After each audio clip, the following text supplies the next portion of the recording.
Gandang araw mga ka-garden. Hali muna kayo at magkape tayo.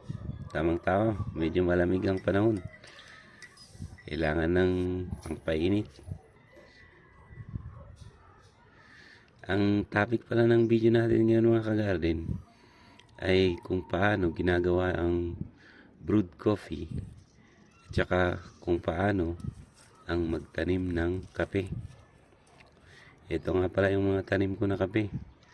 May mga bunga na siyang nahinog, mga paisa-isa lang. Ito ang kukunin natin para gamitin natin na demo para sa kung paano ginagawa ang brewed coffee. Ang una na ginagawa dun sa bunga ng kape, ito tinatanggal yung unang balat. Dalawa kasi ang balat ng kape mga ka-garden. Itong tinatanggal ko na yung yung pula, tsaka yung dalawa na coffee bean, may balat pa yan na parang plastic na kailangan rin na tanggalin. Sa mga malalaking kumpanya, ang pagtanggal nito ay puro makina, machine lahat, pati ang pagpa-dry. Ayan yung pangalawang balat nyo mga ka-garden.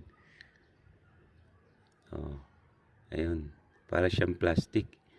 Kasi ito na yung tinatawag nilang parang green bean. Ito na yung niro-roast para maging kape. Ayan siya mga ka-garden. Ito nga pala yung sample natin sa roasted coffee.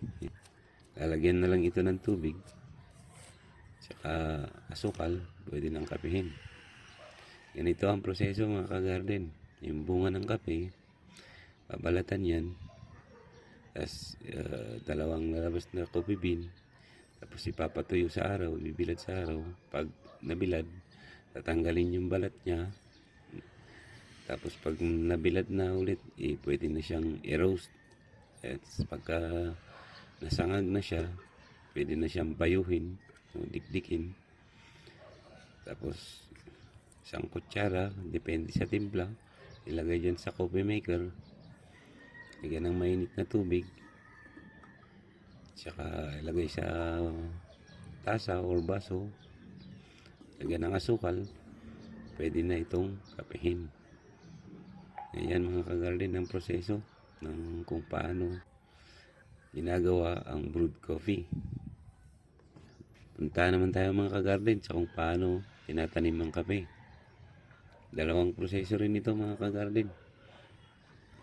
Ayan yung coffee bean na dry, binilad sa araw, na hindi pa natanggal yung parang plastic niya.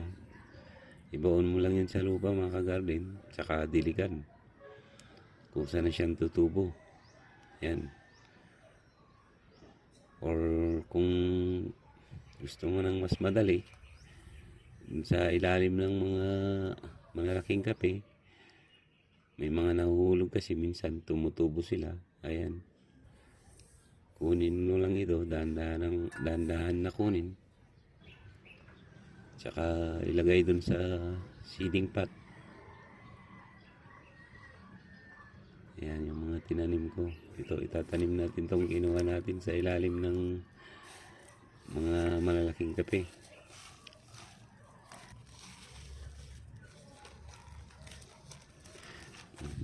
Okay na, dilig na lang ang kulang nito mga ka-garden. Ayan na. Ayan yung mga tinanim kong mga seedling ng kape. Pwede nang ilipat yung iba dito mga garden dun sa pagtatamnan, kaso medyo tag-araw pa kasi dito sa amin, kaya antayin ko na lang yung tag-ulan, saka doon ko na lang itatanim. Ayan sila. Maganda kasi pag ilipat ito, yung mga ang height niya nasa 2 feet na yung height niya, para pagka madamo yung pag maggagamit ka ng grass cutter, Kapag 2 feet yung kape, at least makikita mo na may kapeng nakatanim dun. Ito yung mga tanim ko na yung mga malalaki ng kape. Ito, nagbubunga ng mga ito. Naani ko na yung bunga nito nung nakaraan. Yun, may mga tira-tira. Pero dito, nagtataka ako sa isang to. Naani ko na yung bunga nito, namulaklak ulit. Ang kape kasi, minsan lang magbunga sa isang taon. Tignan natin kung yung bulaklak niyan magkakaroon siya ng bunga. Ayan mga garden. Tip pala mga ka-garden. Pag ang kape, mas maganda kasi ito na nasa ilalim ng mga malalaking puno. Pag kasi yung malalaking puno, yung mga dahon nila nahuhulog sa ground,